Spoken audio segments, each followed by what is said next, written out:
Hi, this is a demonstration for the Mexican turnover. What the Mexican turnover does is it switches the two cards with one another. For instance, this is the Queen of Hearts and this is the Joker. You're going to use the Joker to turn over the Queen. You see magicians do this a lot, or you see dealers do this too when they use one card to flip it over. Okay. But if you do a Mexican turnover, remember this is the Queen, this is what it looks like. That's a Queen, right? But if you do a Mexican turnover, that turns into a Joker. Okay, so I'm going to switch off the Queen with the Joker using the Mexican turnover. I just did that now. What happens there is, let's say this is your Queen, this is your Joker. You're going to use the Joker to turn that Queen over.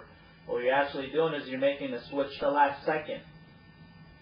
You're here. If you do a real turnover, it's going to come here and you're going to flip that over. But you're going to go further. You're going to go underneath your thumb. This card right here, the Queen, is going to get fed underneath your thumb. Okay? Once you're there, you're going to switch off. You're going to pull this away towards to the right.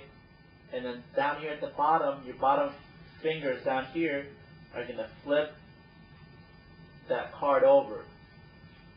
Alright? So you go underneath, you pull that towards to the right, and your fingers over here flip that over.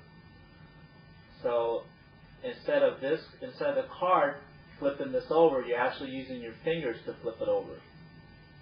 So it gives it that illusion that you just use that card to flip it over, but really you made a switch there. So in slow motion, this is what it looks like. Goes underneath. And you make the switch. Alright? I've used this many times when I used to do 3-card monte out there in Chicago in the subways and the street, but let's not talk about that. Anyway, this is what a lot of 3-card monte users use the Mexican turnover for. They're going to look for the Queen, or the Queen right there. Let's say they do the switches around, and you ask where the Queen is. Let's say it's right there, but it is the Queen, but you want to switch it out for the Joker. Say, well, that's not a Queen, and that's not a Queen either. The Joker, or Queen's right here. So that's a utility move that 3-card monte players use. It's a very convenient move to know and for you to master, because I apply it to a couple of my tricks. So once you know the Mexican turnover well, just practice that. It's going to help you a lot in the long run. You can use this when you decide to do your own tricks or whatever, learn new tricks. But that is the Mexican turnover. Thank you.